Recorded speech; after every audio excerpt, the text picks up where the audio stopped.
Welcome to new perfect study centre. तर आज आपण एका नवीन वॅकन्सीबद्दल माहिती बघणार आहोत। DMERने वॅकन्सीज रिलीज केलेल्या आहेत। जवळपास 11 से 7 ह्या वॅकन्सीज आहेत।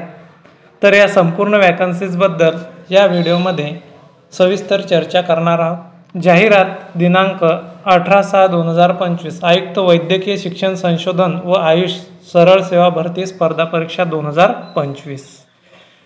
वैद्यकीय शिक्षण व औषधी द्रव्य विभाग मंत्रालय वैद्यकीय शिक्षण संशोधन व आयुष यांच्या अधीनस्थ शासकीय वैद्यकीय दंत महाविद्यालय व संलग्नित रुग्णालयातील गट क तांत्रिक व अतांत्रिक संवर्गातील सरळ सेवेच्या कोट्यातील रिक्त पदे भरण्याकरिता स्पर्धा परीक्षेसाठी अर्हता प्राप्त उमेदवारांकडून केवळ ऑनलाईन पद्धतीने अर्ज मागविण्यात येत आहेत।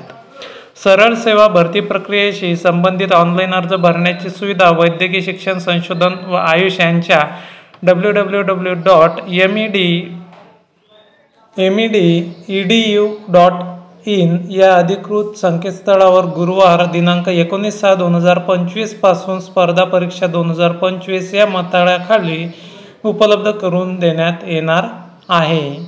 तर सदर अर्ज जो आहे तो ऑनलाईन पद्धतीने भरायचा आहे। 2023 मध्ये ही एक्झाम झाली होती, ती TCSने कंडक्ट केलेली होती। ऑनलाईन अर्ज सादर करण्याचे वेळापत्रक आता आपण पाहूयात। ऑनलाईन पद्धतीने अर्ज नोंदणी सुरू होण्याचा दिनांक व वेळ दिनांक 19/6/2025 रोजी गुरुवार सायंकाळी 5 वाजतापासून। ऑनलाईन पद्धतीने अर्ज नोंदणी करण्याचा अंतिम दिनांक आहे दिनांक 19 जून 2025 ते दिनांक 9 जुलै 2025 सायंकाळी 12 वाजेपर्यंत।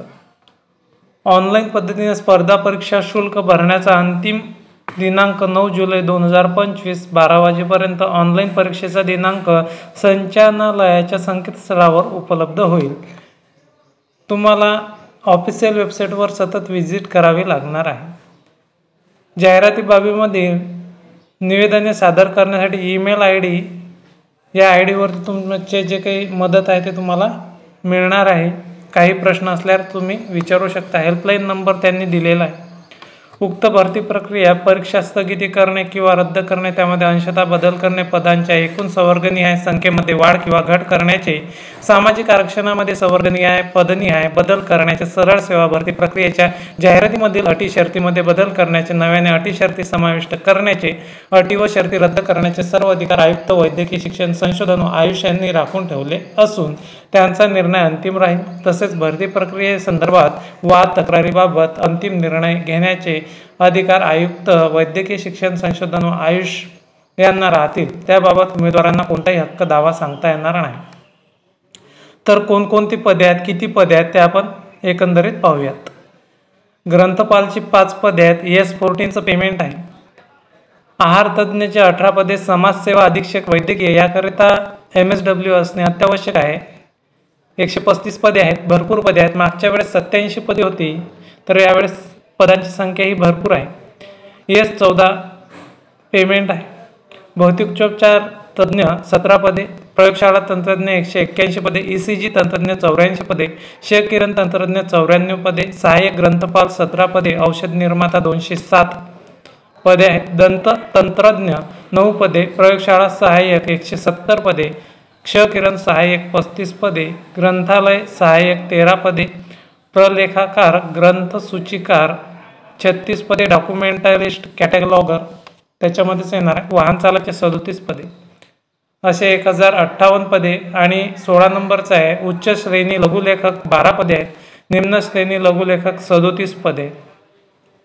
तर असे एकूण 11 से 7 पदे आहेत। शैक्षणिक अर्हता 9/7/2025 रोजी सेवा प्रवेश नियमानुसार पुढील प्रमाणे शैक्षणिक अर्हता अनुभव पूर्णता धारण करणे अनिवार्य आहे। आता प्रयोगशाळा सहाय्यक करिता कोणती शैक्षणिक पात्रता लागणार आहे आपण फास्ट पाहूयात। BSc pharmaceuticals technology and laboratory लागणार आहे। त्यामध्ये 2 नंबरचं पद आहे प्रयोगशाळा तंत्रज्ञ यांच्याकरिता सुद्धा फार्मास्युटिकल टेक्नॉलॉजीची डिग्री असणे अत्यावश्यक आहे। ग्रंथपालकरिता post graduate degree in art commerce of science preferable MSc with biology zoology. नंतर ग्रंथालय सहाय्यककरिता SSC एक्झाम पास असणे अत्यावश्यक आहे। आणि लायब्ररी सायन्स डिप्लोमा असणे अत्यावश्यक आहे. सहाय्यक ग्रंथपालकरिता possess a degree in art science commerce statutory university आणि ग्रंथालयाचं जे सर्टिफिकेट कोर्स आहे तो 6 महिन्याचा तो करणे अत्यावश्यक आहे. ECC तंत्रज्ञ BSc pharmaceuticals medical technology and cardiology bachelor of science in pharma medical technology and cardiology असणे अत्यावश्यक आहे. आहार तज्ज्ञकरिता BSc होम सायन्स असणे अत्यावश्यक आहे. औषध निर्माताकरिता HSC पास. नंतर आहे पोसेस डिप्लोमा इन डिग्री फार्मसीमध्ये D.Pharm किंवा M.Pharm असणे अत्यावश्यक आहे. प्रलेखाकार ग्रंथसूचीकार डॉक्युमेंटलिस्ट SSC असणे अत्यावश्यक आहे. Board Pune examination 6 recognise by plus government certificate असणे अत्यावश्यक आहे. Library science. नंतर आहे 10 नंबरची पोस्ट, खूप मोठी पोस्ट आहे, समाजसेवा अधीक्षक वैद्यकीय social service superintendent medical full time post graduate degree course work social वर्कमध्ये MSW with field work from a recognise university और post graduate degree in social work MSW with framework from open distance university recognise by university grants commission. म्हणजे ओपनमधली पण चालणार आहे, रेग्युलरमधली पण चालणार आहे, परंतु त्याच्यामध्ये तुमचं फील्डवर्क असणे अत्यावश्यक आहे. कॉलेजमध्ये झालेलं क्षकिरण तंत्रज्ञ आहे BSc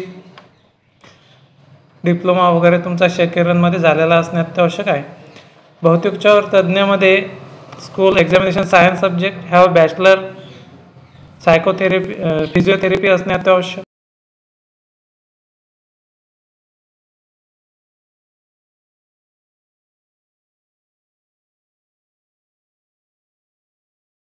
तंत्रज्ञ have pass higher secondary certificate HSC examination and have pass dental mechanical course recognise by DCI.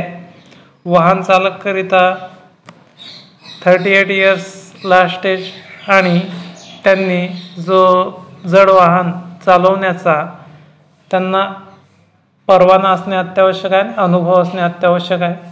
उच्च श्रेणी लघुलेखक यांच्याकरता SSC equivalent examination short hand 120 WPM आणि इंग्लिशमध्ये 40 वर्ड पर मिनिट आणि मराठीमध्ये 30 वर्ड पर मिनिट टायपिंग झाले अत्यावश्यक आहे.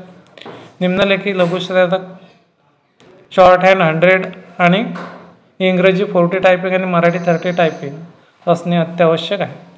तर याच्यामध्ये वयोमर्यादा दिलेली आहे. ओपनकरिता आहे 18 वर्षापेक्षा कमी व 38 वर्षापेक्षा जास्त नसावे. मागासवर्गीय उमेदवारांकरिता आहे 18 वर्षापेक्षा कमी व 43 वर्षापेक्षा जास्त नसावे. जे उमेदवार उन्नत व प्रगत गटात नॉन क्रिमिलियर गटामध्ये मोडतात अशा उमेदवारांना ही सवलत लागू राहणार नाही. पदवीधारक अंशकालीन उमेदवारांसाठी अंशकालीनकरिता जास्तीत जास्त वयोमर्यादा 55 इतकी राहील. नंतर आहे खेळाडूकरिता 43 आहे. दिव्यांग उमेदवाराकरिता 45 वर्ष. प्रकल्पग्रस्त भूकंपग्रस्त उमेदवारांसाठी 45. माजी सैनिकाकरिता 45. ऑनलाईन पद्धतीने हे जे आहेत फॉर्म भरायचे आहेत.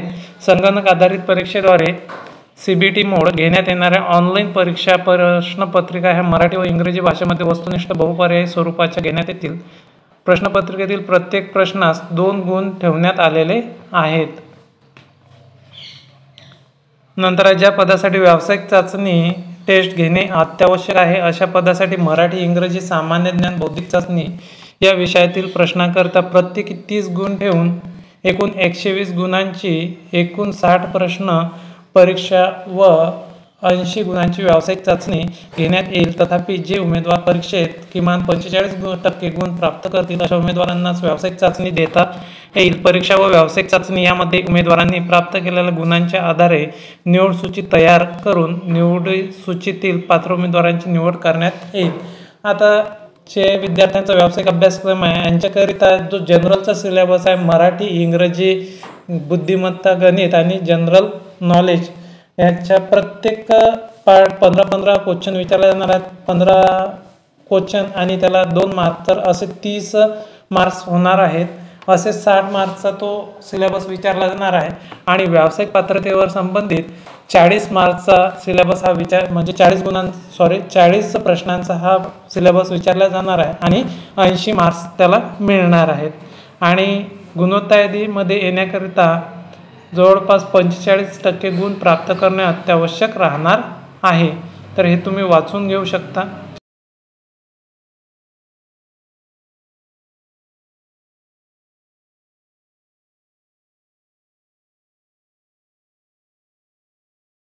इथं स्वरूप दिलेलं आहे. मराठीच्या ज्ञानाचे 15 MCQs असतील, इंग्रजीच्या ज्ञानाचे 15 MCQs, सामान्य ज्ञानाचे 15 MCQs, तर्क अभियोग्यता चाचणीचे 15 MCQs असणार आहेत. तांत्रिक संवर्गातील उर्वरित सर्व पदनामांकरिता परीक्षेचा कालावधी एकूण 1.5 तास 90 मिनिटे असेल, ज्यामध्ये 100 बहुपर्यायी प्रश्न असतील. परीक्षणपत्रिकेत खालीलप्रमाणे 4 विभाग असतील. मराठीचे 15 MCQs, इंग्रजीचे 15 MCQs, सामान्य ज्ञान, तर्क अभियोग्यता चाचणीचे 30 प्रश्न MCQs असतील. टेक्निकल विषयासंबंधित 40 MCQs असणार आहेत. तर अशा प्रकारे जो प्रश्न आहे किंवा पेपर आहे त्याचं स्वरूप सुद्धा आपण पाहिलेलं आहे. इथं त्यांनी पुन्हा आपल्याला टेबलच्या माध्यमातून दिलेलं आहेत, म्हणजे वेगवेगळ्या पदासाठी वेगवेगळा अभ्यासक्रम जो आहे तो आपण पाहू शकता. व्यावसायिक चाचणी आवश्यक नसलेली पदे स्क्रीनशॉट काढून घेऊ शकता किंवा PDF डाउनलोड करून तुम्ही हे करू शकता. परीक्षेचे शुल्क. आता परीक्षेचं शुल्क खुला प्रवर्गासाठी 1000 रुपये आहे, मागासवर्गीय प्रवर्गासाठी 900 रुपये परीक्षेचं शुल्क आहे. तर व्यवस्थितरित्या तुम्ही ऑनलाईन पद्धतीने परीक्षाचा फॉर्म भरून घ्यायचा आहे. ओळखपत्राचं तुम्हाला काय काय लागणार आहे? आधार कार्ड, पॅन कार्ड, वाहन चालवण्याचा परवाना, मतदार ओळखपत्र यापैकी एक कोणतंही तुम्हाला लागणार आहे. पदाचे सामाजिक व समांतर आरक्षण हे विवरणपत्र यांनी दिलेलं आहे, ते तुम्ही व्यवस्थितरित्या पाहून घेऊ शकता. आपण 10 नंबर जे समाजसेवा अधीक्षकची जी काही पोस्ट आहे त्याच्यामध्ये आपण बघणार आहोत. प्रवर्गाचं नाव आहे समाजसेवा अधीक्षक वैद्यकीय. एकूण 135. वेतन स्तर आहे S14 38,600 ते 1,22,800. तर रिक्त पदे यांनी दिलेले आहेत, जे सर्वसाधारणचे आहेत तेच आपण पाहू. अनुसूचित जातीकरता 5 आहेत, अनुसूचित जमातीकरता 3, विजा करता 2, भजब करिता 1, भजक करिता 1, भजड करिता 1, विमाप 1. इतर मागासवर्गाकरिता आहेत 9 पदे, SCBC 5 आणि आर्थिक दुर्बल घटक ECBC याच्याकरिता आहेत 5 आणि अराखीव करता 12.